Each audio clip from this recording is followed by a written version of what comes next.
Hey, this is Emmanuel recording on my phone. This week we have a really special surprise. As everyone knows, we have, well, hopefully you know, we have other podcasts on the Dolphin Pod Network, including a Star Wars show called The Countdown Strikes Back.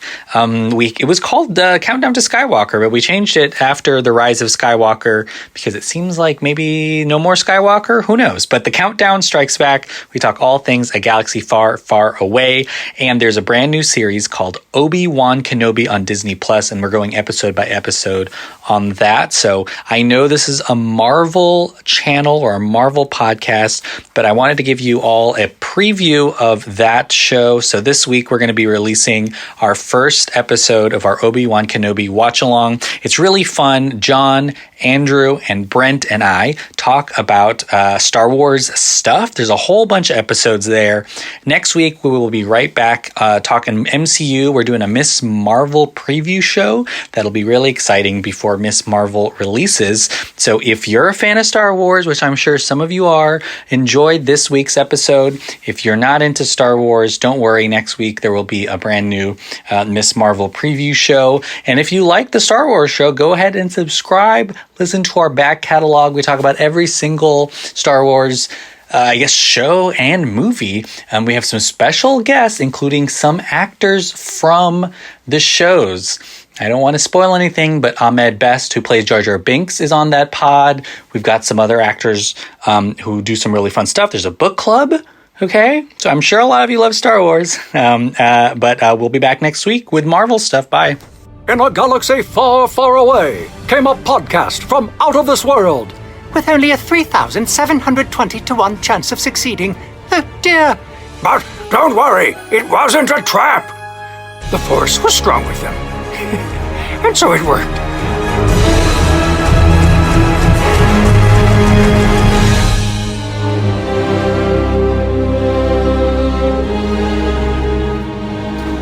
Welcome to The Countdown Strikes Back, a Star Wars podcast. We talk all things a galaxy far, far away.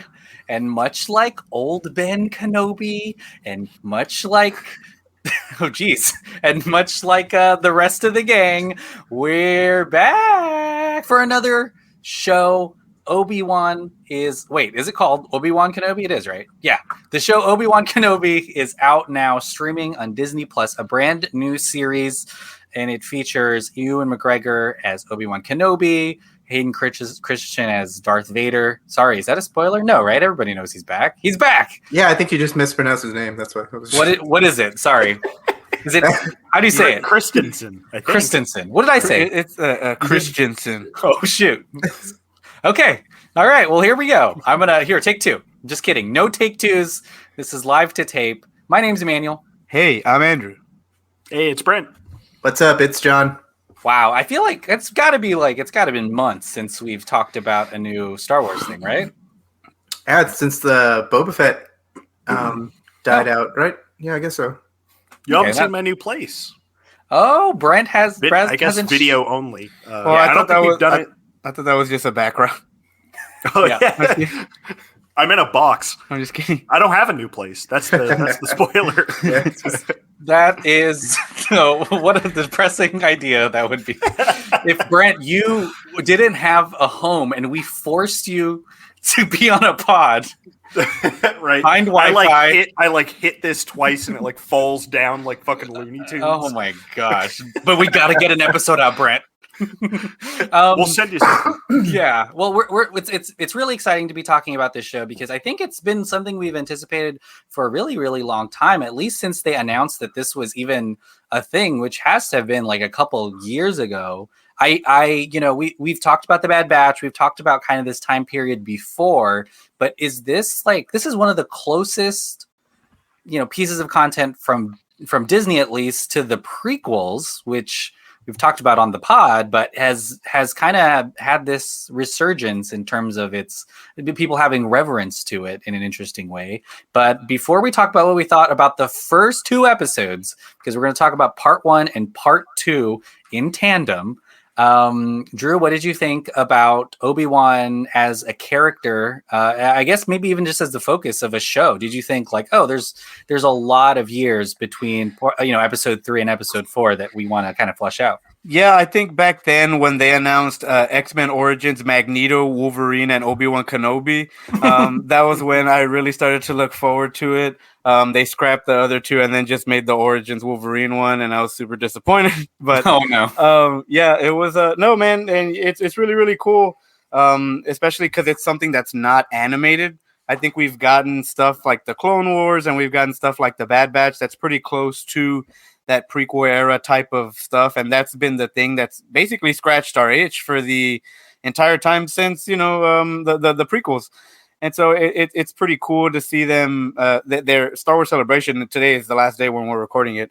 It's probably over by now and wrapped up and all that good stuff because it's been happening for 4 days. But it's just been really, really nice to see that the fandom has kind of embraced that chapter of Star Wars, because I say Star Wars has the best fandom, and they have both the best and the worst fandoms, because they kind of crucify the stuff that comes out, and then they don't appreciate it until 20 years down the line, which is a nasty little habit that we have right now, where we're like, let's crucify Andrew Garfield and the guy who plays Mr. Fantastic. I don't even remember his name, but and then now we love them, where it's like, well, now we live in an age of nostalgia, and we kind of accept them now because the people who grew up with those, or the people that were the target audience of those films, are now have the adult money and all that, and they're kind of being embraced. And I love it because I've always embraced them because I was part of that generation and stuff like that. So it's really, really cool to kind of see everyone jump on again, and to see the material evolve with us too. I think there's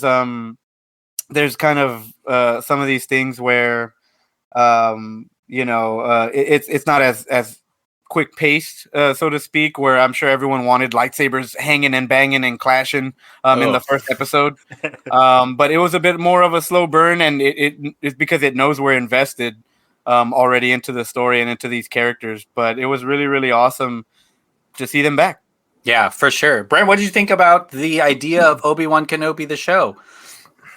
Yeah, I've always been really excited for the idea, because obviously, our generation grew up, and at least for myself, I was 9 when Phantom Menace came out, and then I grew up. Everybody do the backwards math to figure out how old Brent is. Hold on. He's 49 years old. Oh my God, he's 806.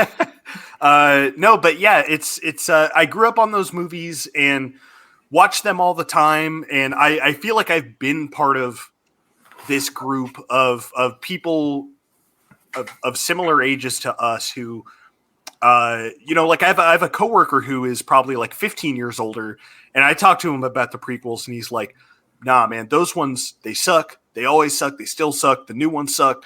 Only the originals are good. And it's like, he's like, I don't want to just group people into like, age ranges, but it's like I feel like people in our generation grew up on them, have millennials.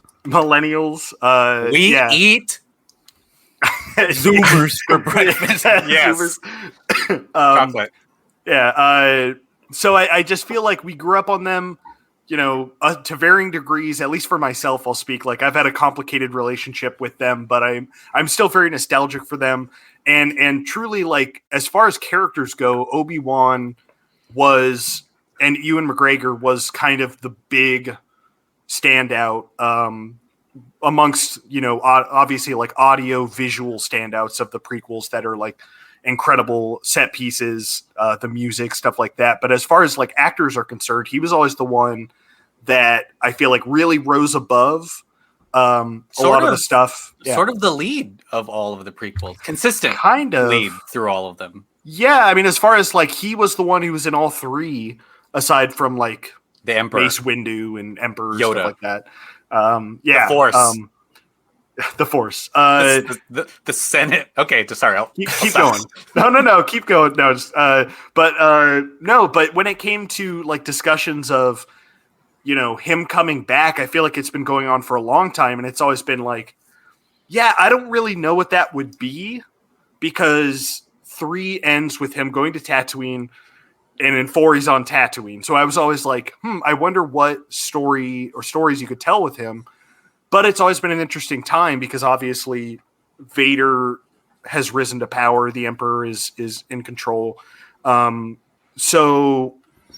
I mean, when it started to take shape and actually become a real thing, and especially when they pivoted from it being a movie to a show, I got really excited. And yeah, I guess that's kind of my thoughts on it. Just excitement to see Ewan in the role again, and like what story kind of earns it being. It's a terrible way to word it, but like earns your $6.99 plus your 50 to 60 minutes a night to see what Obi-Wan's up to, and like why is he called into action on Tatooine. And not to spoil it, but I think they found something worthwhile. Yeah, it's a pretty robust show so far. But a great point, I think, especially with Ewan McGregor. I think that if we're talking about like word association to the prequels, and obviously we just saw this with Boba Fett, who's maybe one of the most popular characters, Ewan McGregor as Obi-Wan is definitely up there. So I feel like it seems somewhat of a sure thing, at least for Disney. John, you an Obi-Wan fan, or are you still waiting for a Plo Koon series? Oh yeah, I'm hoping on that, and I'm hoping on a Qui-Gon one, and I keep forgetting the guy's name with the blue head, the blue lightsaber. It's got like Ki-Adi-Mundi. Avatar. There you go, that one, that guy. Ki-Adi-Mundi. Yeah, right? Yeah. Wow. I left his middle name out. Wow, Deep cut. No, it's like what Brent and Drew said. I think like I've been a fan of this version. I think when it comes to Obi Wan Kenobi, and like what Brent said, that Ewan McGregor having that as the person who's playing him in the prequels is probably one of the best things about it. I never thought I didn't actually know if this was ever going to happen. It's just like it's like what Brent said. You've heard discussions over the years, and they will, maybe a deal will be made, and and I knew they always wanted to kind of explore the story before A New Hope, which I never kind of dug. Only because when I saw Rebels, I was like, this kind of does it perfectly. Mm-hmm. And I didn't really want too many links to, legacy sausage. characters. No, just like too many links to the legacy characters. So like, I didn't really know what to expect when it came to when they announced it. When it was kind of those things where like they announced it so long ago, I was like, okay, well maybe that's not going to come out or something. Because I think at one point they had to rewrite the scripts because they were like, didn't fit in with the tone or something that they're going for, something like that. But it is really good to see the characters back on. It's good to see Ewan McGregor, Joel Edgerton. Like it's awesome to see them back on the screen, and to have people kind of show some love to that side of the prequels, which I don't think no one's ever hated. The bad things about the prequels isn't the cast, but it's really nice to see the reception to seeing them back on screen again. So that's pretty awesome. And I was kind of like, I didn't know what to expect. I wasn't that excited for it up until like a week ago. It kind of just hit me that we were getting it. And then I've seen the episodes 1 and 2 twice already, and it's pretty awesome.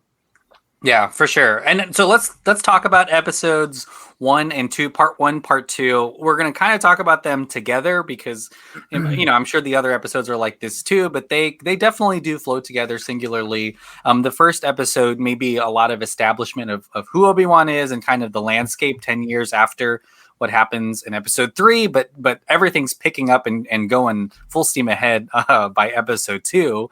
I guess I'll kick it off, man. I really enjoyed the show. I was actually pretty surprised that this is sort of incredibly involved with the Skywalker family, especially when we talk about Leia Organa. I'm going to read her name, Vivian.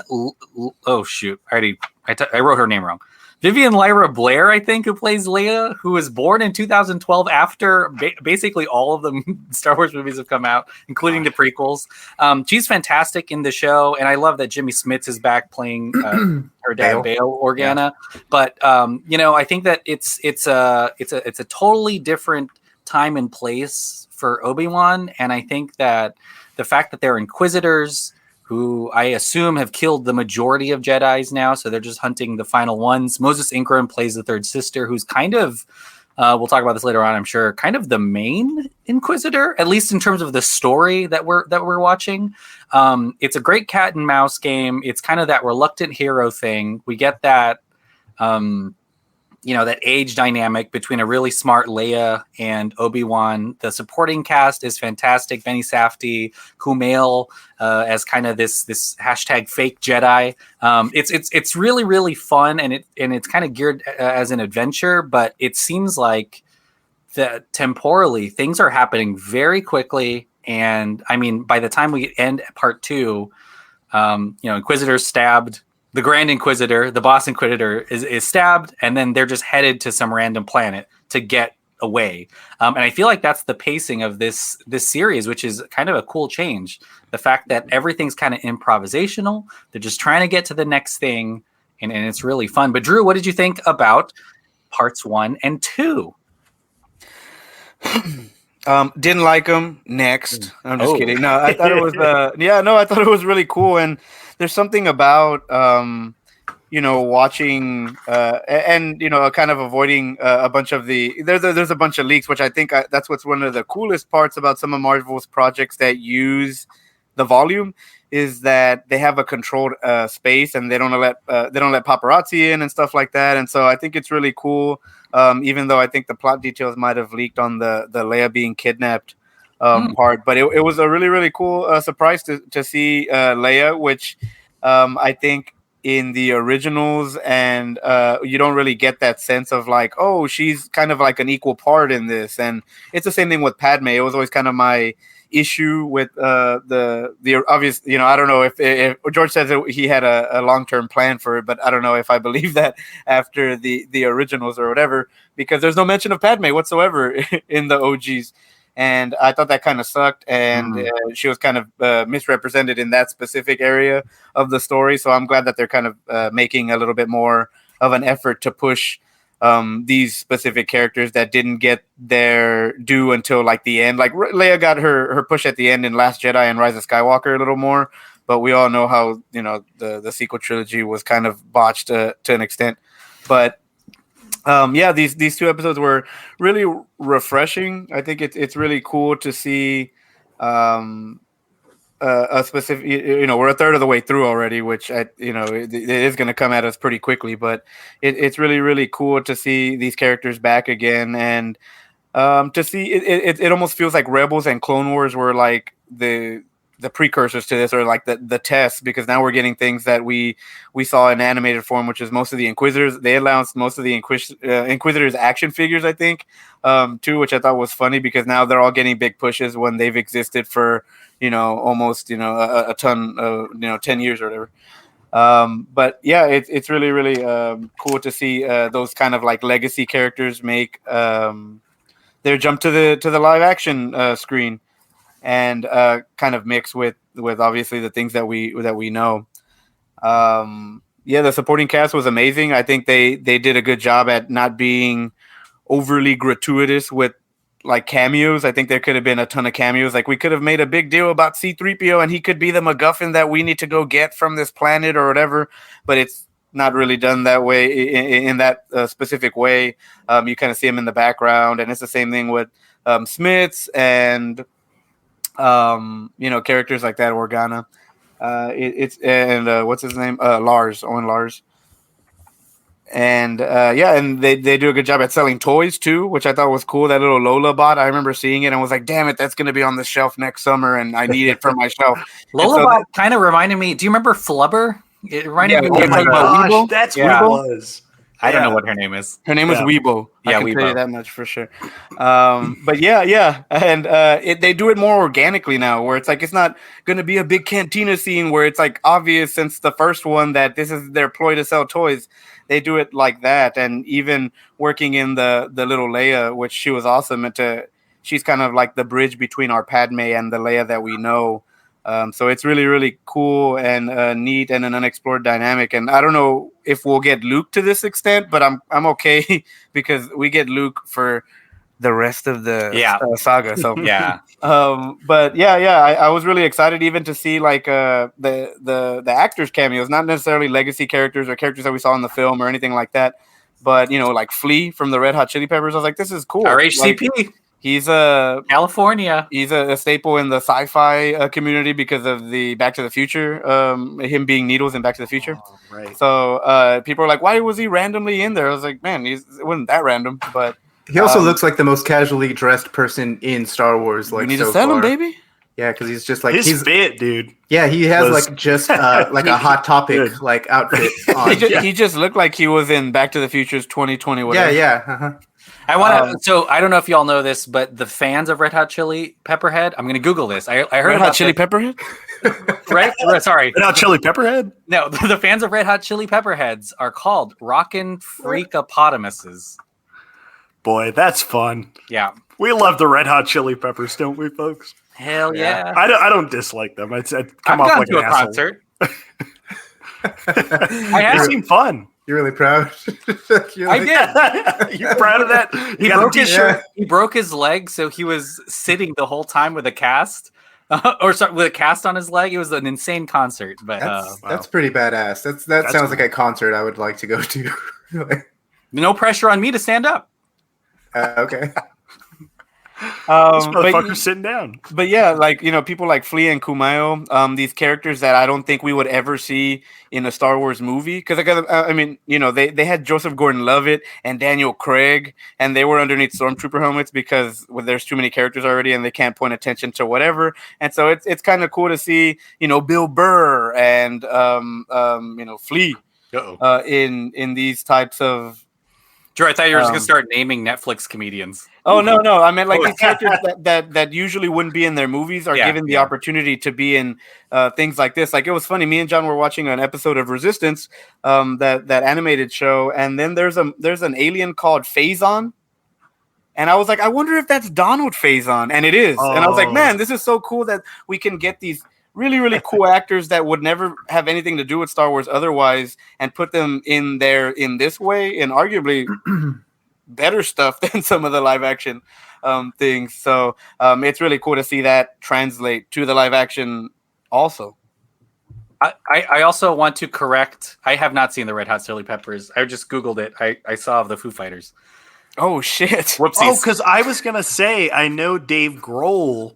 Classically did a show or some concerts with a broken leg, and I classically go to concerts with big acts and think they're the wrong people and scream it out loud. I just thought of a story. Yeah, it happens often. I pay all this money. We'll probably have to say that off. I'll say it off mic. I can't wait.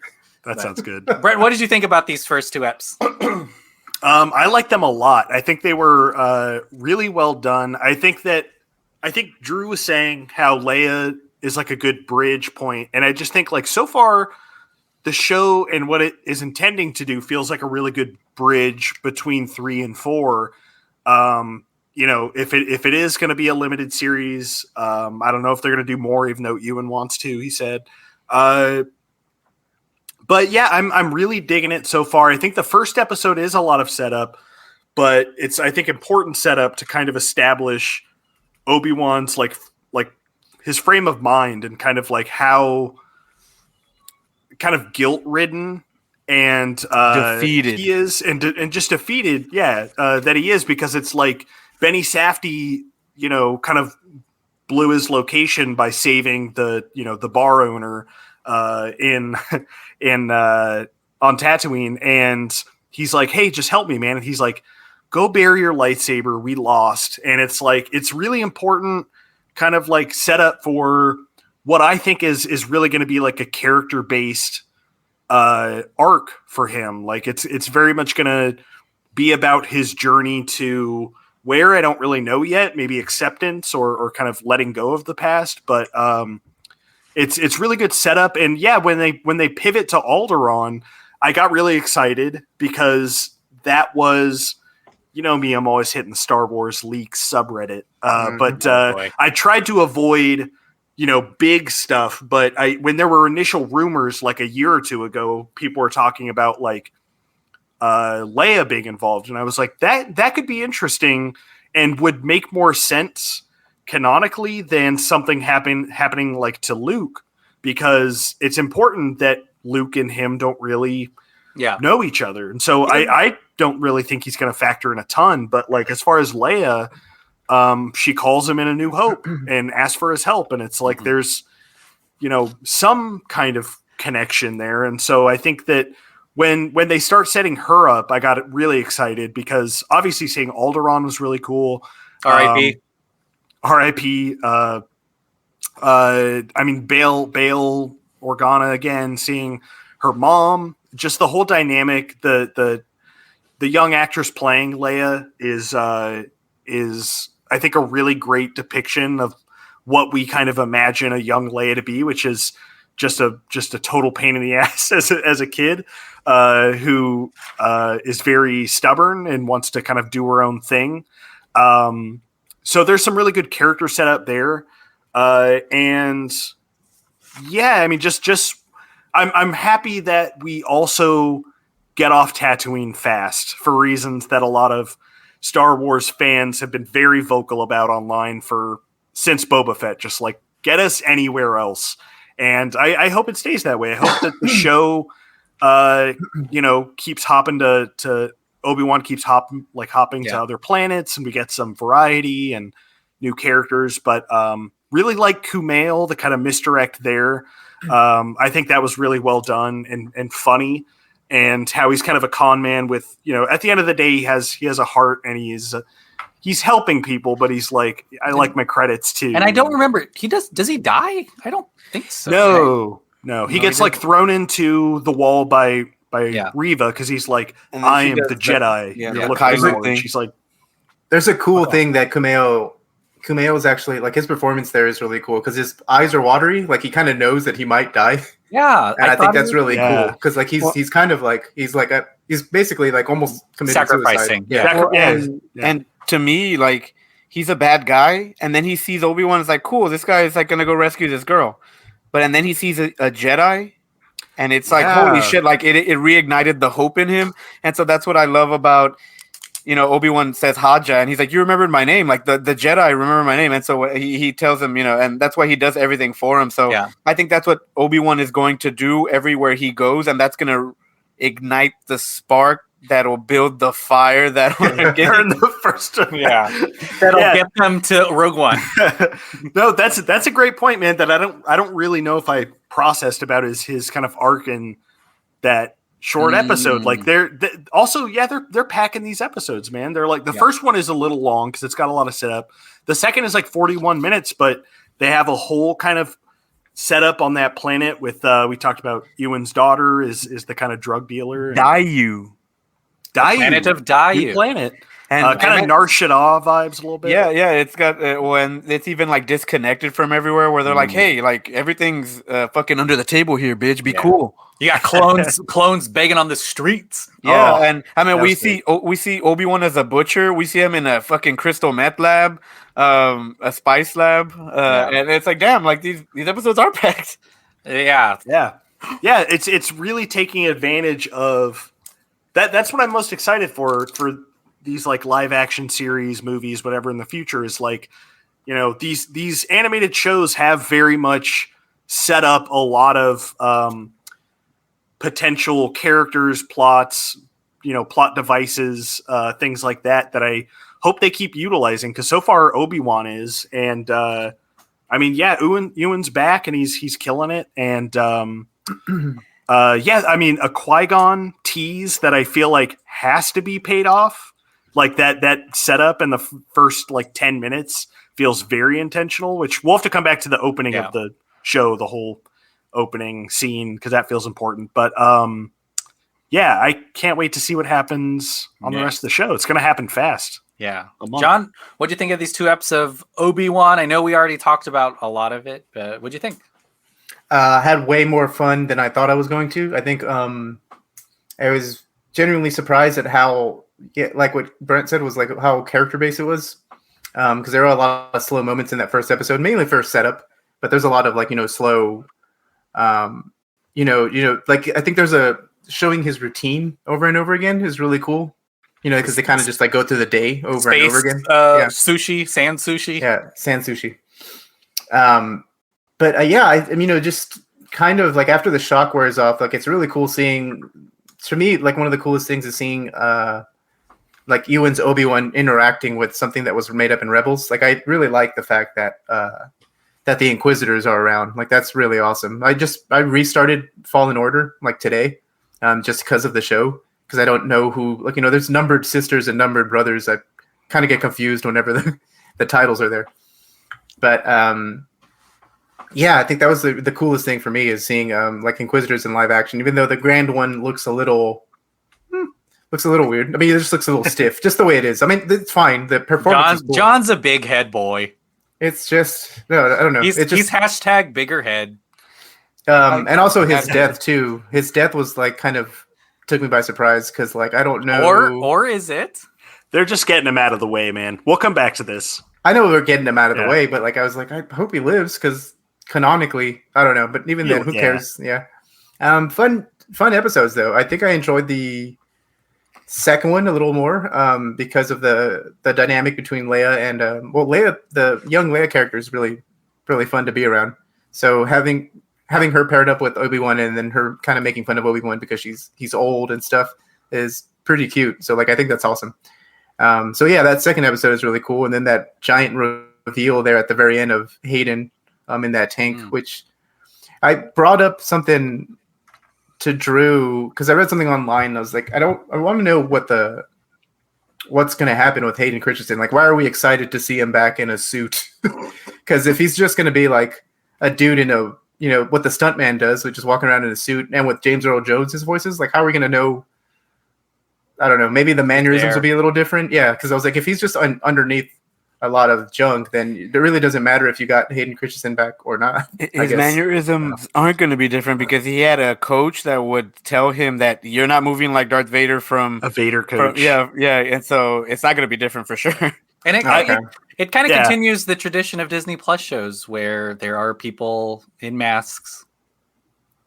Yeah, right. I guess so. Yeah. Just jump in real quick to say I truly don't know anything about their like what Hayden is going to be up to. I don't from spoilers or anything, but my guess would be that there's going to be a lot more Vader unmasked than we've ever seen, and maybe even flashbacks, like Clone Wars flashbacks. Vader's what I would guess. So you're saying Vader is an anti-masker. That's going to be weird, though. That'll be weird. I mean, the flashbacks, I think, were a kind of a given. Like, you kind of expect that to happen, like when you cast Hayden Christensen. But the Vader without the mask thing is kind of weird because he never does that. But, I guess that'll be a new little thing. Till now, man. Yeah, exactly. Until now, I guess. We've never been in his condo. That's true. But, like, it's just like, I don't know. If he takes it off to talk, and that's going to be a weird thing. But I guess, like, trying to get, like, the actor's face, that makes sense. So. But what if he just carried the top half and it looked like he was playing the harmonica? Oh my gosh, yeah. And he's just walking around with the top half. He's like, it's hot in here. And then he'd put it back on. Right. No, but John, you bring up an interesting point though, because like I too have also been like Hayden and Obi-Wan, Hayden and Ewan are like this on this press tour. And it's like, if he really is just a guy in a suit for 90% of it, like they're setting people up for disappointment or at least their expectations to be off, so it's like that's why to me we're at least going to get enough of him as Vader unmasked, like full face, little bald helmet over his hair, and or flashbacks to Clone Wars stuff that it's going to justify that, or maybe it won't. I don't know. I guess it'll be cool. And then it's just also thinking that every time if you do see Vader often, like it's cool to think that like that is Hayden Christensen, even if he is wearing like a mask. It's James Earl Jones. It's going to be the classic Star Wars Rebels thing where Ahsoka comes in and hits him in the face, and then he's got that cracked helmet, and you can see both. Yeah, and also just I think that the fact that Anakin Darth Vader is in this show is cool, whether or not it's Hayden, just because there's that. The last time we see him is Mustafar, and then the next time we see them, he just disappears when Vader strikes him. So there's so much that can be. Yeah. There's so much meaning that can happen right now. Whether Obi-Wan says like, "Hey, the next time you hit me, I'm gonna poof. I'm just gonna go, buddy. I'm outsies." But it also like if Obi-Wan thinks he can save him, it would just be really tragic because it just constantly. Well, what if it's like the world between worlds type of shit where they're fighting in each other's minds and they see each other as they were born? Yeah. And not with all this machine. Oh, that's going to be the big fight that they're teasing? That'd be wild, something like that. That would be crazy. That might be a little too ambitious for a live What action. if it's like Luke from Last Jedi projecting himself all the way across, and both of them meet halfway, and they pound each other in each other's minds, and then they fight? Yeah. And Hayden Christensen's going to say, "Your sister," or something like that. And, you know, he's going to remember that Leia exists. I don't know. Right, yeah, John. because I was just going to say that. Sorry. Continue, John. No. I think that was it. I think that was all my my thoughts on the first two episodes. If we're getting into specifics, we can talk about it. Well, Hayden Christensen and Darth Vader, Anakin, that is like the biggest question mark that we stop episode 2 on, or part 2 or something. Like it's a big reveal. It feels like that is aside from I'm forgetting her name, the third sister, Reva. Reva, and kind of what there's obviously something really interesting happening there. Whether you know what Reva's last name is? Huh? It's McIntyre. Wow, Reva McIntyre. Cool homage. It's an Easter egg. It's an Easter egg. Oh, okay. A deep cut.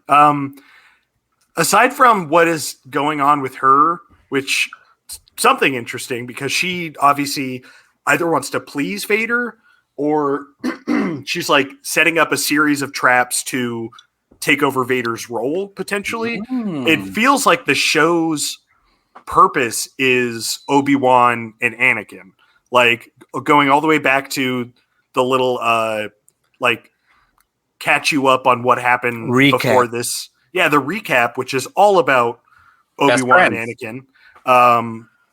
The guilt he feels, like the weight of that. It feels like the show is going to do something interesting with their dynamic. And so I'm curious to see what that is. Yeah. I think Reva's a straight up youngling. Then she's going to go after Obi-Wan and she's like, I don't want you for Vader. I want to kill you myself because you never came to save me. You were supposed to be the hero. And I mean, you can kind of see it like in the first episode where he's, lets the Jedi do his own thing and kind of keeping a low profile, doesn't stand up for the old man that gets hit in the butchery, where I guess they're butchering Ronto. I don't know what the fuck animal it is. Yeah. So I have a feeling she's going to be more of like a personal stake rather than like, oh, I want to give you to Vader. But it's kind of weird because if she is a youngling, then she must have known the Grand Inquisitor because he was a Jedi Temple Guard. Yeah. And she must have known Anakin. And so I was like, oh shit, she's got connections to all this stuff, even Yoda. No one's chasing Yoda. That's the other interesting kind of reveal, right? Like she knows who Vader is, and like that is not something nobody really knows. Yeah. Exactly. So like that feels like part of the, that's in the mix as well. Like her past, and I think the show is gonna dive into that a lot. Yeah, it's interesting because we see this kind of undercurrent in at least the last 10 years, even with Kumail's character, where people who exhibit Force-like behaviors more than likely are hunted down and killed or put into some weird, Sith program or whatever. He's helping people escape. But so Obi-Wan is kind of trained to hide that. And I think the first time we see him use the Force is to save Leia in this show. And I think Drew was talking earlier how that kind of changes the dynamic between a lot of people because people still see Jedi as a force of good or hope or quote unquote triggering like the rebellion and stuff. So I think it goes along with, I think, the overarching thing that is happening in a lot of these Star Wars movies, which is apathy and inaction has to be turned into action. Here's Obi-Wan 10 years hiding in a desert, working in a fish farm. Sorry, a fish slaughter. One fish slaughterhouse. How do you know it's a fish? It looks They're like on Tatooine. Yeah. Where are the fish? I know there's no water on Tatooine. it's sandfish. but it's this is the second time we've seen a fucking butcher plant too. Because remember we saw it in Mando and that other one. What's up with all this there's fans of butchers. Easy to do in the volume, probably. Yeah. I would guess. or they just have the props. But it seems like it's going to be like that semi-common thing that we see, which is Obi-Wan is going, regardless, of course, that he's got this personal thing with Anakin, but it is going to be his kind of inaction that changes for him, where he has to become more involved, saving Jedi, doing whatever. Although I will say that that's kind of like an overarching like political theme, societal thing at the time. But this show's a little bit more, at least I feel like, a little more emotional than even any of the other stuff from Disney Plus, because it is so personal for him. This time, it's personal. Yeah. Anything else that you're looking forward to, or anything that we missed in the last couple episodes? I think Brent said it earlier, but shout out to getting the fuck off of Tatooine really quickly, because there's only so much sand. Hey, I like Boba Fett. Okay. We were in a different city on Tatooine in Boba Fett, John. It is not. Well, you can tell, and you can tell. There's whatever. I'm just like, I'm sick of that planet. You're like Anakin, hates sand, and Luke too. Luke hates that place too. Well, I was gonna say, I just realized now that Obi-Wan buries their lightsabers just like Rey Skywalker. You're right, baby. And it's kind of what these shows do really, really well, is do all of that. And Drew, you already talked about how Leia has an affinity towards droids, which is something you notice in everything else Leia's in. But then here you can kind of see it happening in the in her early years, like all of the stuff that we know as like character staples, even like Owen Lars, where it's like, man, it makes sense why he wants to keep Luke on the farm now. Like in the originals, you're like, why does he want to keep Luke? And you're like, holy shit, like he really wants to just keep him there to protect him, and he's like, leave him with his family. He's gonna die a peaceful life, like Galen Erso, farming. Yeah, and it's crazy how quickly in the original film, like Obi-Wan is like immediately has a plan for Luke. It's just like, it's time to GTFO, baby. He's been cooking up hatching a plan with Qui-Gon. Here's the toy I tried to give you as a child. That was a nice touch. I like that a lot. Your uncle was roasting me until he got roasted, and now the plan is on. We're dipping. Now the Jawas are eating his skull. Yeah. Oh, yeah. And shout out to the Jawa Tika. I remembered his name, Tika. It's pretty funny. That's pretty funny. It was really like shit. What? Oh, that's what he said to Obi-Wan. You're talking to us, Brent? I was like, damn. I was just trying to. This is virtual. Mention a Jawa character that I could name, and then you're here telling me that you can smell me through the internet. To Brent's credit, I got that HG. HG. There are visible stink lines coming off of us. It's like Pigpen from fucking Peanuts. Yeah, it's kind of sad. He's obsessed with how Obi-Wan smells. Yeah, so that's another one of the things that I love about these shows that have been the renaissance of Star Wars for us, because the movies didn't do it.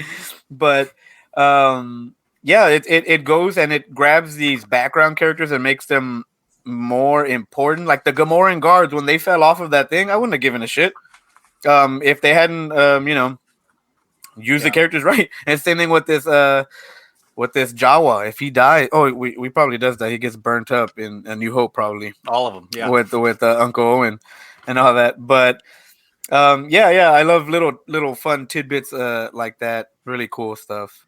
Yeah. Well, let's talk about where we go from here. It seems like a pretty cat and mouse type storyline that's happening. Kumail's character sends them off to an undisclosed planet, but not just any planet. It seems like a part of whatever mechanism or organization there is that's helping protect Force-sensitive kids. So maybe we'll see a little bit more of that. And I guess now Obi-Wan's dealing with that Anakin news. But what do y'all think is going to happen in the next step? Or I guess just like your vibe for the rest of the series?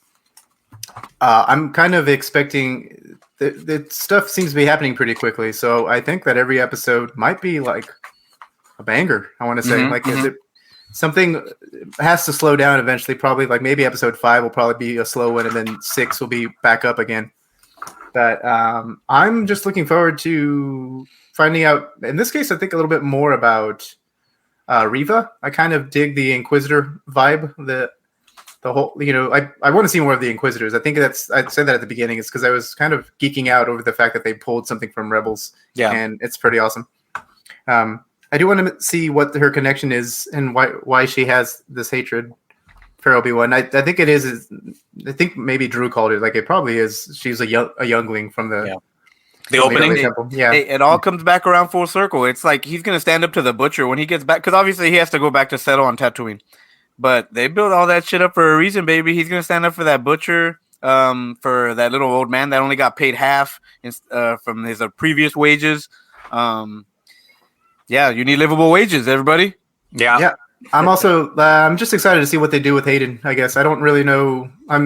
It's almost like a redemption role for him. He's coming back to redeem himself or give like a definitive Darth Vader performance. So I'm kind of like, I don't know. I'm excited to see what they're going to do with him. So he didn't need redeeming. You didn't like Jumper? Oh yeah, I did like Jumper. Factory Girl. Yeah. Drew, what are you looking forward to the next step? Just everything. You know me. I'm the biggest Star Wars cuckold. So I'll take anything and I will take everything. I'll watch the new summer Lego special. I don't give a fuck. That thing sounds ridiculous as shit. A Death Star as a beach ball. I don't give a fuck. Yeah, let's do it. I watch the holiday special every year on Life Day. That shit sucks. Oh my God. Watch it though. Lego one rules. Yeah. Tip yip. Yeah. So I'm super overwhelmed. The last 4 days have been crazy because I collect Star Wars too. I don't know how much of you guys collect Star Wars. And a real fan would watch Rise of Skywalker more than once.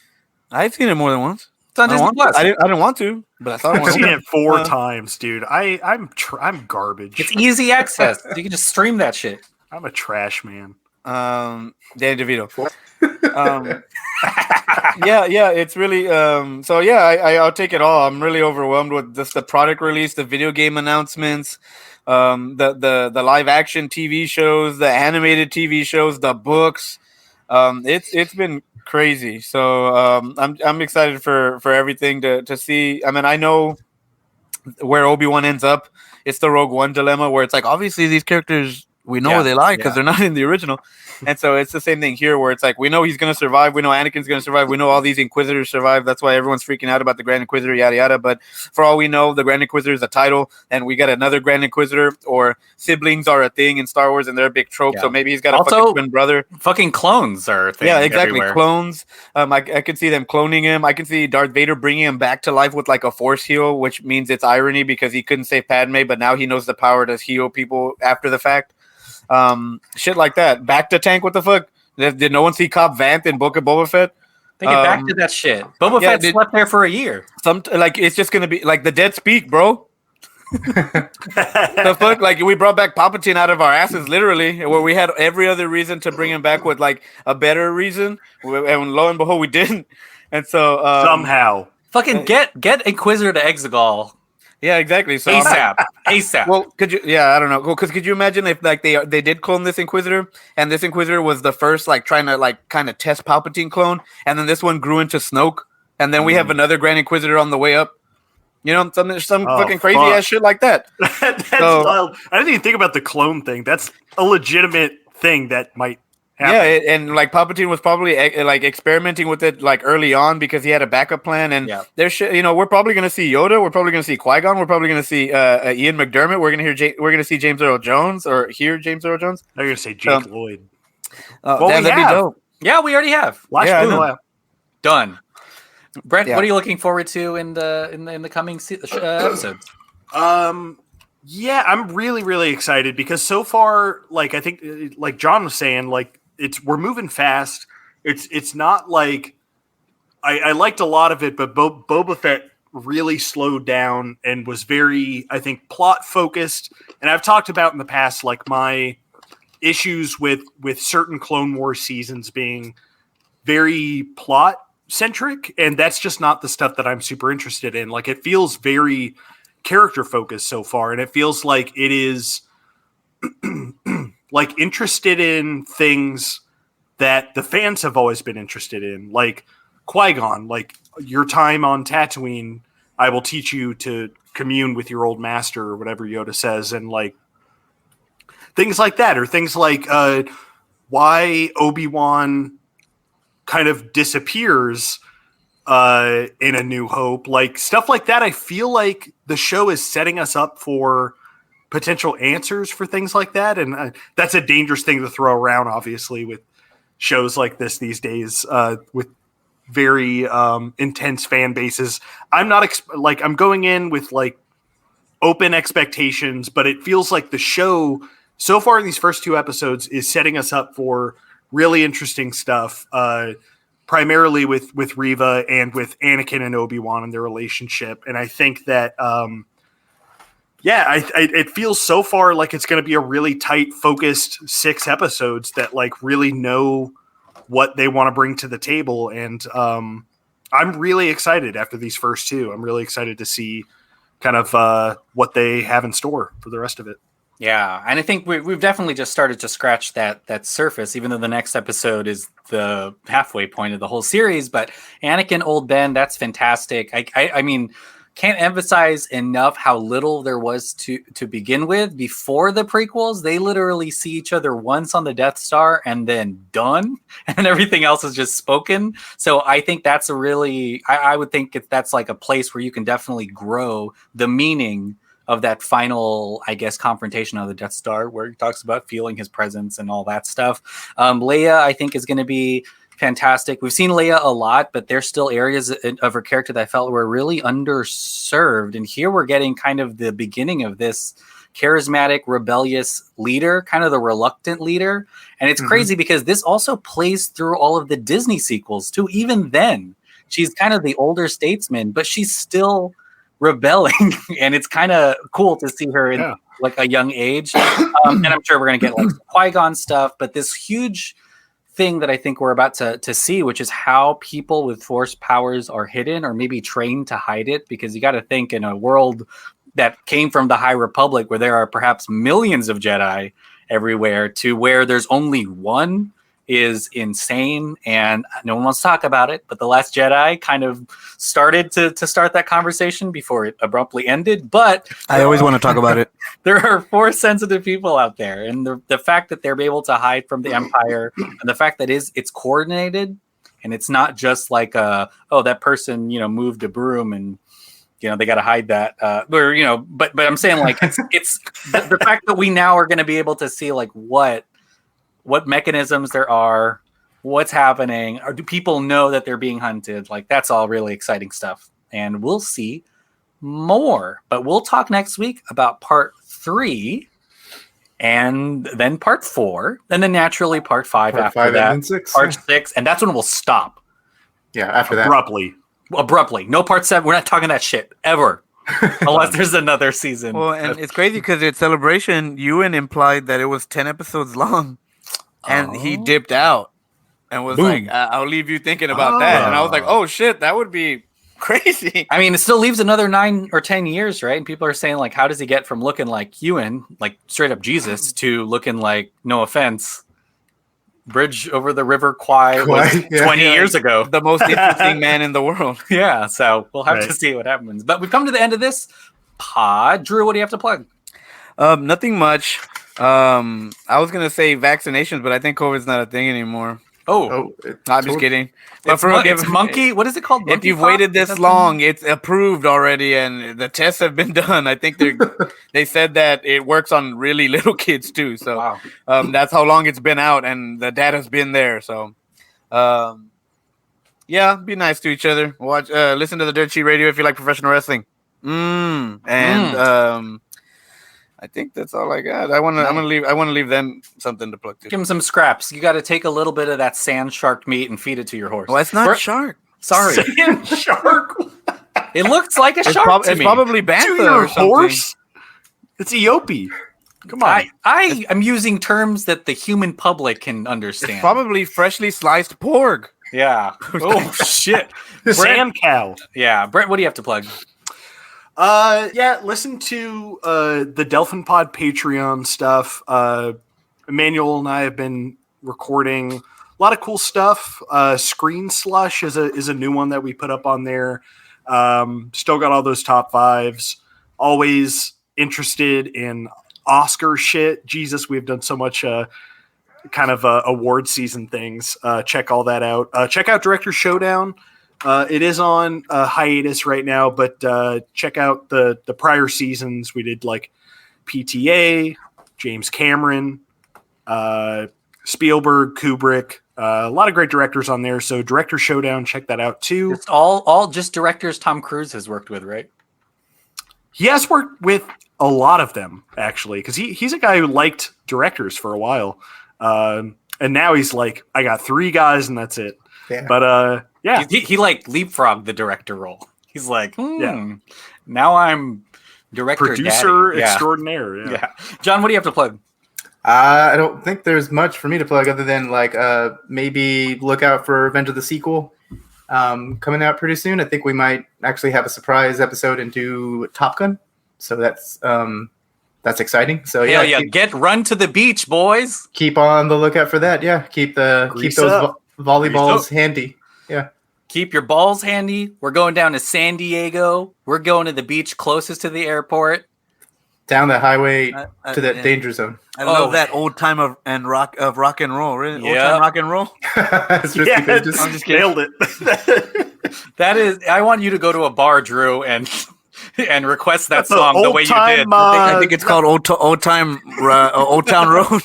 Can we play Old Town Rock and Roll with a bunch of like pilots around you?